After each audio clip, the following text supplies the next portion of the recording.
everybody is interested what will happen to those software engineers, right? So what will happen to programmers in the age of ChatGPT?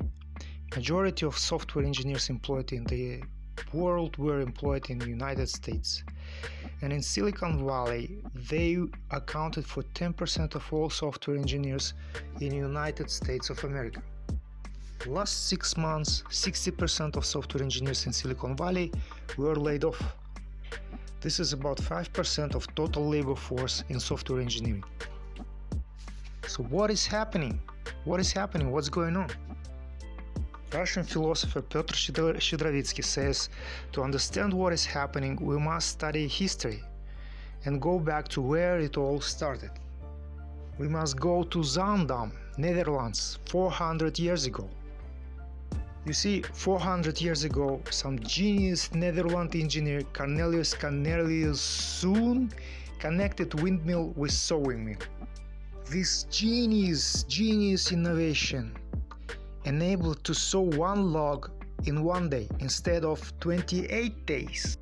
With this innovation, Zaandam becomes Silicon Valley of its day.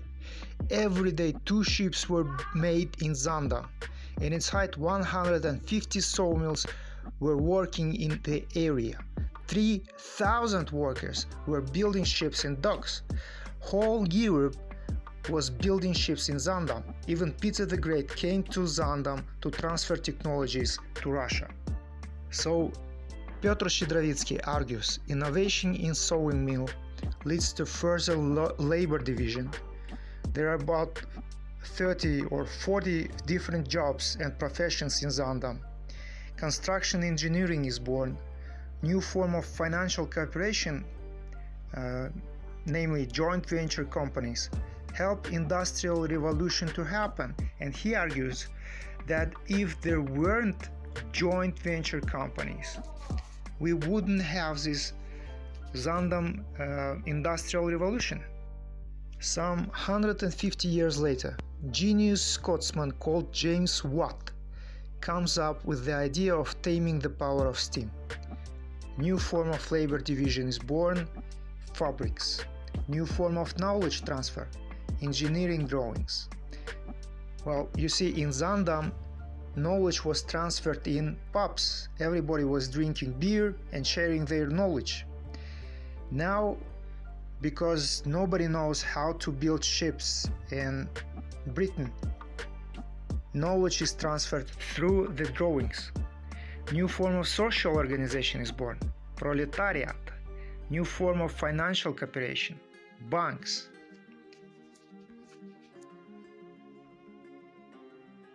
With the power of steam, British soldiers marched across continents, swam across the ocean with their armies and navy and cannons.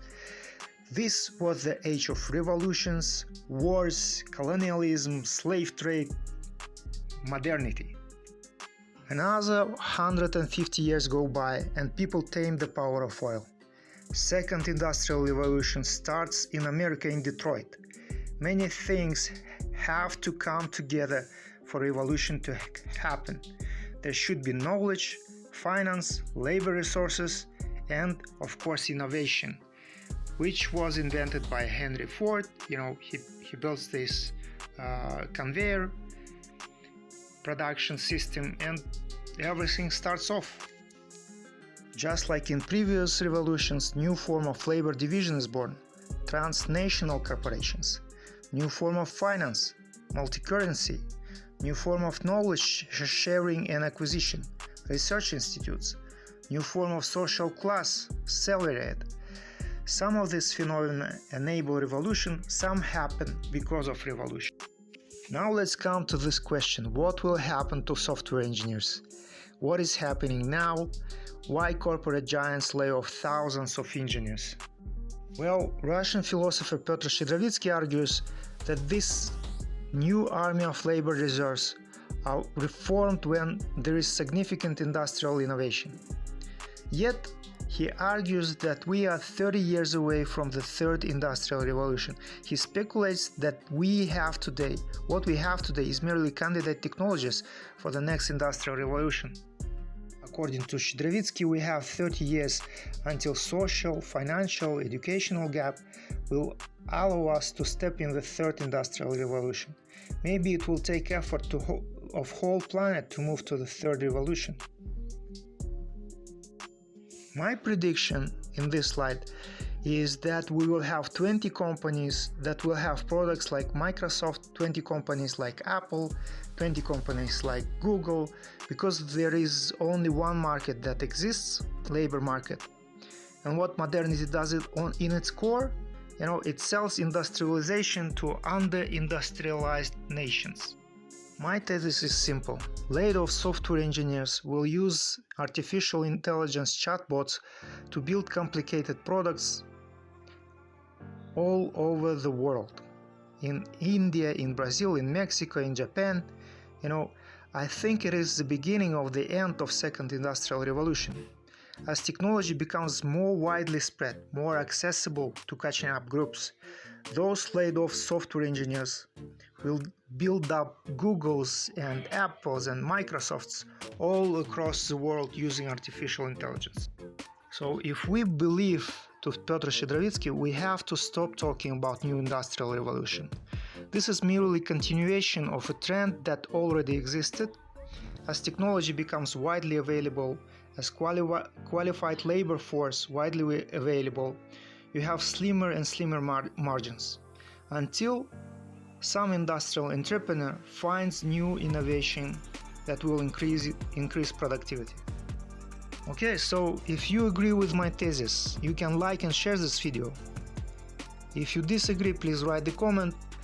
If you like my thesis, you can buy one of my brilliant organizers I am selling on Amazon. It is organizer, diary and notebook.